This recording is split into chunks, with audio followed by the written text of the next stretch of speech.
3 années à parcourir le monde au chevet des mers et des océans.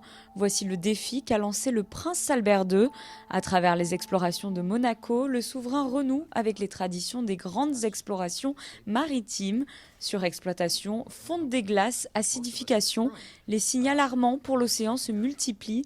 Ces travaux à bord du Yersin auront pour ambition d'apprendre, comprendre et témoigner de la santé de nos mers.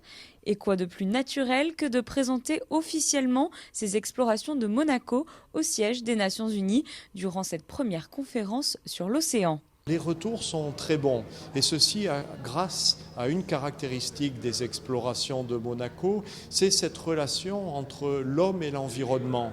Les explorations de Monaco ne sont pas une campagne scientifique définie à partir de Monaco, à partir de thèmes de recherche que nous souhaitons faire, mais au contraire, c'est une campagne d'exploration qui a pour thème l'homme et la mer. Et c'est une campagne d'exploration qui est conçue en liaison avec nos partenaires locaux. C'est-à-dire qu'on va souvent choisir une destination à cause des actions qui sont choisies par ces responsables locaux et on va travailler avec eux pour mettre le Yersin à leur disposition, les équipements du Yersin à leur disposition, éventuellement les adapter légèrement pour répondre à leurs attentes. Et donc la réponse, elle est extrêmement positive et en plus, Son Altesse Sérénissime le Prince, par sa stature internationale, va apporter une exposition et une médiatisation importante des résultats de ces recherches. Les études vont être conduites dans 3 types d'environnements différents, ceux anthropisés, pollués par l'homme, tels que les zones côtières dont la présence humaine est très importante, mais également des zones dites pristines, c'est-à-dire des zones extrêmement préservées, et finalement la partie concernant les monts sous-marins.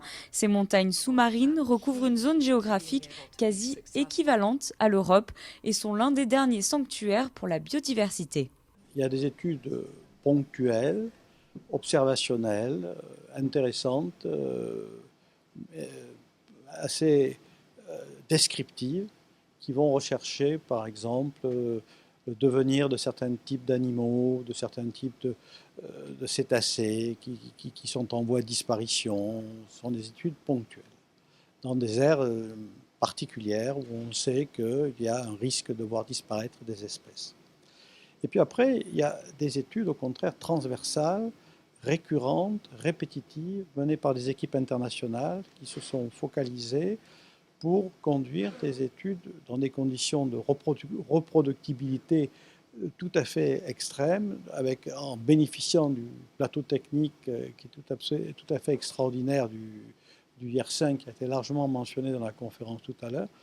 Et ces études, elles sont beaucoup plus ambitieuses parce qu'elles vont chercher à répondre justement à ces questions concernant le devenir des océans. Durant 36 mois, scientifiques et chercheurs du monde entier se succéderont à bord du Yersin, entièrement repensé et permettant de parcourir les mers pendant 50 jours en autonomie, dont 10 sans rejet, ce qui fait de lui un navire clean ship. La journée s'est conclue par une réception en présence de hautes personnalités afin de procéder au lancement international des explorations de Monaco. Le Yersin débutera quant à lui son périple le 27 juillet prochain. Il quittera le port de Monaco pour rejoindre la Macaronésie pour sa première mission autour des archipels de Madère et du Cap-Vert.